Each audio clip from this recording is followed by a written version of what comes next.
nous faisons appel à l'honorable Olivier Kamitatou, président de l'Assemblée nationale de la République démocratique du Congo, qui voudrait bien nous transmettre encore un message dans le cadre de cette... Avec son fils de 3 ans sur son dos, le 2 juillet 1706. Nous fêtons cette année le 300e anniversaire de sa mort, le 2 juillet prochain. Avant sa mort, Kimpavita Ndona Béatrice avait déclaré « Vous me tuez parce que je vous ai dit la vérité. Sachez-le cependant que l'enfant qui va mourir avec moi, aujourd'hui, reviendra pour libérer son peuple. Il portera le nom de Kimbangu. »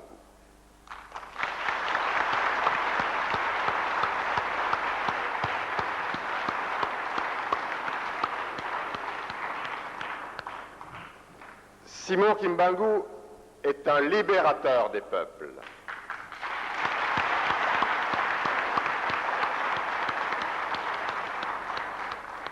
Sa fameuse prophétie de 1921 résume merveilleusement sa véritable mission sur cette terre. Je le paraphrase. Mes chers frères, vos prières, vos larmes, vos souffrances sont arrivées à l'oreille de Dieu. C'est pourquoi bientôt vous ne payerez plus d'impôts entre les mains d'un homme blanc. Les Blancs rentreront chez eux. Ils abandonneront les richesses qu'ils exploitent ici. Mais, mes chers frères, lorsque vous serez maîtres de vos richesses, ne les volez point. Si vous ne les volez pas, les Noirs deviendront blancs et les Blancs deviendront noirs.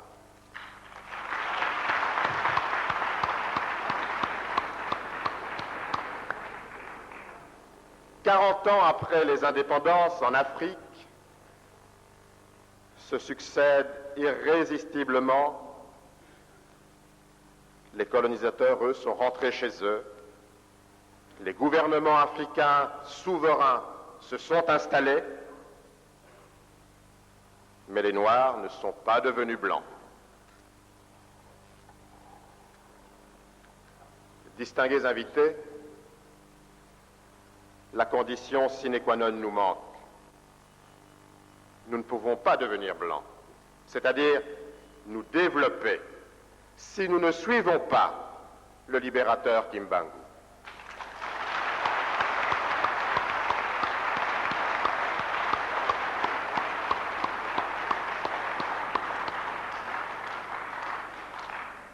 La bonne gouvernance est une condition incontournable pour notre développement.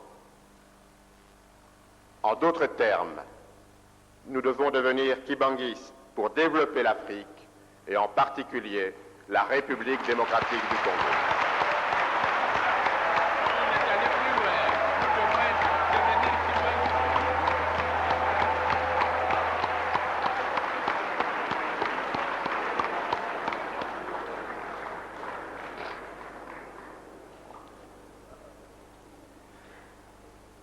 Le jour de son arrestation à Nkamba, le lundi 12 septembre 1921, Simon Kimbangu ordonne à la foule, je le paraphrase encore, « L'ennemi est près de nous.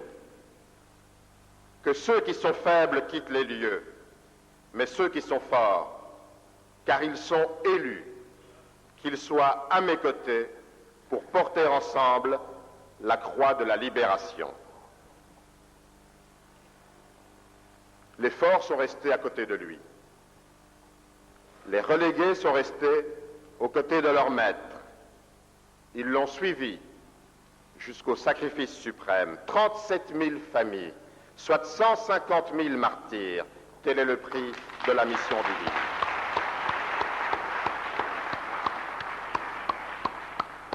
il y a universellement admis comme infaillible qui dit « Souffrir la mort pour ce qu'on croit le juste ou vrai, tel est le plus infaillible rite évocateur de l'action céleste ici-bas. Celui qui meurt pour une idée, cette idée scellée dans son sang, vivra désormais de sa vie qu'il lui infuse en le perdant. La somme de souffrance, le sang de Papa Simbangu et celui des relégués, leur vie qu'ils ont perdue, sont infusés dans la pensée pour laquelle ils sont morts, le kibanguisme. La prophétie de Tata Kimbangu est suffisamment claire. À nous aujourd'hui, qui sommes à quelques mois d'échéances très importantes pour la République démocratique du Congo, eh bien la prophétie est claire. La liberté, notre liberté, a été consacrée. La paix qui nous a été promise, nous devons la sceller définitivement. Quels que soient les dominants, quels que soient les envahisseurs, quels que soient les nouveaux colonisateurs, ils doivent rentrer chez eux. Enfin, le développement qui a été programmé dans la prophétie, cette bonne gouvernance, ne volez pas, devenez blanc, c'est-à-dire développez. Il nous appartient maintenant de l'accomplir. Le kibanguisme est donc une terrible force qui nous donne la liberté, qui nous donne la paix et qui nous donne le développement. Papa Simbangu est le garant de cette liberté, de cette paix et du développement intégral des peuples opprimés, du développement intégral de la République démocratique du Congo. Je vous remercie. Il y a un